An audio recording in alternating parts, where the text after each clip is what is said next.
अस्सलामु अलैकुम रहमतुल्लाहि बरकातहू। अल्लाह ताला मेरे भारत, मेरे सऊदी अरब, मेरे फलस्तीन और दुनिया भर पर अमन सलामती, शांति, उन्नति नाजिल करे।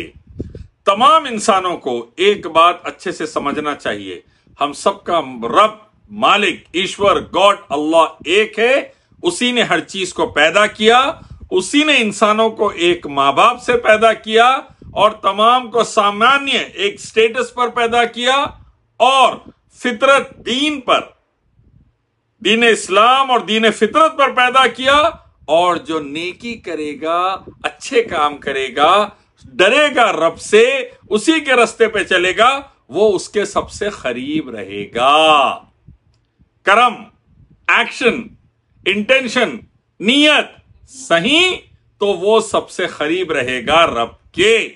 अब ये चीज हमको नहीं समझाकर समझाया गया है ऋग्वेद के अंदर का श्लोक, book number 10 chapter number 90 verse number 12 के ब्राह्मण को सड़ से पैदा किया गया है और क्षत्रिय को हाथ से, वैश्या को थाई से, शूद्र को पैरों से, फीट से। और यह बताया गया ब्राह्मण सबसे ऊंचा है। ये बताकर करोड़ों करोड़ों करोड़ों ओबीसी, एससी, एसटी को, आदिवासियों को बर्बाद कर दिया गया मेरे भारत में। 5000 साल से जुल्म पे जुल्म, तकलीफ पे तकलीफ ब्राह्मणों ने देकर बर्बाद कर दिया। ये ब्राह्मण मंदिर के पुजारी बन के बैठ जाते हैं, कोई और दूसरा नहीं बन सकता।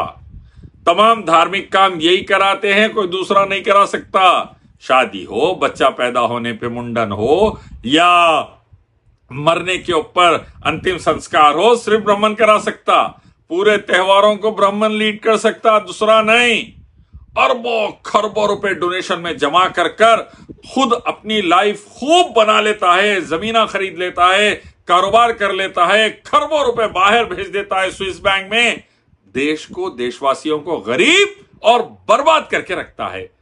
5000 साल से ये ब्राह्मण का जहरीलापन मेरे भारत को कैंसर की तरह खा रहा है। इसे ब्राह्मणवाद कहते हैं, मनुवाद कहते हैं। और इसको समझने के लिए आपको जानना होगा ब्राह्मण, स्वर्ण, सनातन, तीनों को समझना होगा। यह जातिवाद का जहर भारत के लिए, भारत के अर्थव्यवस्था के लिए, इकोनॉमी के लिए, भारत के ग्रोथ के लिए, भारत के विश्व गुरु बनने के लिए सबसे बड़ी आड़ है, सबसे बड़ा जहर। 5000 साल से दलितों पर जुल्म पे जुल्म। सामने वो मटका लटका के जाएंगे ताकि पसीना और थूक उसमें गिरे। पीछे कंबर पे झाड़ू बन के जाएंगे दलित ताकि उनके पैरों के निशान ना रहे। ब्राह्मण के, ऊंची जात वाले के घर के सामने से जाएंगे तो चप्पल नहीं पहन के जाएंगे, घोड़े पे, गधे पे बैठ के नहीं जाएंगे, गाड़ी पे बैठ के नहीं जाएंगे, मूछ नहीं रख सकेंगे, साथ में बैठ के खाना नहीं खाएंगे, चेहरा नहीं दिखाएंगे सुबह। ये दलितों की, एससी, एसटी, ओबीसी, आदिवासियों की छांव नहीं पड़ेंगी ऊंची जात वाले ब्राह्मणों पर। छांव, शेड नहीं पड़ेगा। उनके हाथ से खाना नहीं परोसा जाएगा। गांव के तालाब, कुएं पर ये पानी नहीं पी सकेंगे निचली जात वाले। ये ब्राह्मणों ने हाल कर दिया है। ब्राह्मण, स्वर्ण, सनातन ने ये बर्बादी लाई है 80 करोड़ से ज्यादा हिंदुस्तानियों पर। और ये 5000 साल से जुल्म चलता आ रहा है। एससी, एसटी, ओबीसी और दलितों की और आदिवासियों की मां, बहन, बेटियां छाती ढांकने के लिए टैक्स देगी। स्कूल नहीं आ सकेंगे, कॉलेज नहीं आ सकेंगे, गुरुकुल नहीं आ सकेंगे, मंदिर में पूजा के लिए नहीं आ सकेंगे। और तमाम काम जो कारोबार के है, बिजनेस के है, नौकरी के है, ये लोग नहीं कर सकेंगे। ये कानून ब्राह्मण ने लाया है ऋग्वेद के book number 10 chapter number 90 verse number 12 से कि हम ऊंची जात के हैं, तुम नीची जात के। ये बोलकर 80 करोड़ से ज्यादा हिंदुस्तानियों को भिखारी बना डाले और खुद 70% से ज्यादा वेल्थ, माल पर बैंकों के जरिए, जमीनों के जरिए, इंडस्ट्रीज के जरिए, नौकरियों के जरिए कब्जा करके बैठ गए। सबसे ज्यादा जजेस जुडिशरी में ब्राह्मण, बड़े बड़े चेयर पे बैठे हुए, आईपीएस आईएएस ब्राह्मण, बिजनेसमैन इंडस्ट्रियलिस्ट ब्राह्मण, और बड़े बड़े जमीनों के मालिक ब्राह्मण। दूसरे पूरों को भिखारी बना के रख डाले। अब तो जंगला भी काट के ले ले रहे, पूरे एयरपोर्ट्स और रेलवे स्टेशंस भी ले ले रहे। प्राइम मिनिस्टर खुद गुलाम है उनका, सब। और BJP, RSS, VHP, Bajrang Dal ये ब्राह्मणवाद को सपोर्ट करते हैं। और अब कोई दलित, एससी, एसटी, ओबीसी, आदिवासी कितना भी ऊंची पोस्ट पे चले जाए, प्रेसिडेंट बन गया कोविंद या प्रेसिडेंट मुर्मू जो है, क्या हुआ हाल? मंदिर नहीं जा सकते, मंदिर में एंट्री नहीं, कोविंद को भी नहीं, प्रेसिडेंट मुर्मू को भी नहीं। कोविंद की बीवी, प्रेसिडेंट बीवी को तो धक्का देके निकाल दिया तिरुपति से, अंदर नहीं आना, निचली जात के। चीफ जस्टिस है, जूता मार डालेंगे उनके मुंह पे। आईपीएस है, इतना परेशान करेंगे, गोली मार लेंगे उन्हें। आईएएस गोली मार लेंगा। यानी भाई कोई भी पोस्ट पे अगर दलित पहुंच भी जाए, एससी, एसटी, ओबीसी, आदिवासी वाला, तो उसको ब्राह्मण जीने नहीं देते, आगे बढ़ने नहीं देते, सलीके से सरवाइव होने नहीं देते, उसको गिरा के रखते, दबा के रखते, बर्बाद कर देते।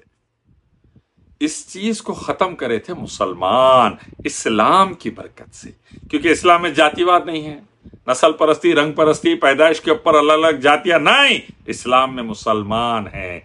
ला इलाहा इल्लल्लाह मुहम्मद रसूलुल्लाह पढ़ लिया, नहीं है कोई माबूद सिवाय अल्लाह के, और आखिरी नबी मोहम्मद सल्लल्लाहु अलैहि वसल्लम है, ये पढ़ लिया, सब एक हो गए। गरीब रिक्शे वाला आके मस्जिद में फर्स्ट लाइन में खड़े हो जा सकता नमाज के लिए, पहली लाइन में, और बादशाह आया, अरबपति खरबपति कोई बिजनेसमैन आया, पीछे आया तो पीछे ठहरना पड़ता। ये तरीका है इस्लाम में। सब एक माँ बाप से पैदा हुए, नेकी करो रब के करीब जाओ, अच्छे काम करो रब के करीब जाओ। ये है इस्लाम। लिंगम, योनि, जानवर, पत्थर, मूर्ति, इंसान, मुर्दे, तागे, तावीजा, गंडे, पलितों की पूजा नहीं, एक रब की इबादत, सब सामान आगे बढ़ते जाते। ये तरीका है। इसको, जातिवाद के जहर को अगर भारत से कोई खत्म कर सका तो मुसलमान थे। अल्हम्दुलिल्लाह, अल्हम्दुलिल्लाह, अल्हम्दुलिल्लाह। भारत अल्हम्दुलिल्लाह मुगलों के दौर में 33% जीडीपी वर्ल्ड का सुपर पावर बन गया था। क्यों? क्या वजह से? जातिवाद नहीं था, इस्लाम था, मुसलमान थे अल्हम्दुलिल्लाह। और दूसरा जो सबसे बड़ा फैक्टर है कि मुसलमानों ने जब तक राज किया ब्राह्मण दबे रहे। जहां से इस्लाम का, मुसलमानों का राज खत्म हुआ, फिर जहर शुरू। गुजरात में घोड़ी चढ़ा, एक बंदा मार डाले, मूंछ रखा मार डाले, पत्थर डाल के पड़। आईपीएस ऑफिसर परसों हरियाणा में खुदकशी कर लिया, दलित, एससी एसटी का। दलित चीफ जस्टिस पे जूता फेंक के मार दिए। ये जहर आमतौर पर इस्लाम नहीं होने से फैलता है। वक्त आ गया तमाम हिंदुस्तानियों के लिए इस्लाम कबूल करें और ब्राह्मणवाद के कैंसर को, इस एड्स को भारत से, दुनिया से खत्म करें। ब्राह्मण, स्वर्ण, सनातन के नाम पर जो जातिवाद का जहर बोया गया और 5000 साल से जो उत्पीड़न की गई है एससी, एसटी, ओबीसी, दलितों, आदिवासियों की, वो मसला खत्म हो। इस्लाम लाएं और दोनों जहां में कामयाबी पाएं, अमन और सलामती, शांति, उन्नति पाएं, भारत को फिर से विश्व गुरु बनाएं, इस्लाम लाएं।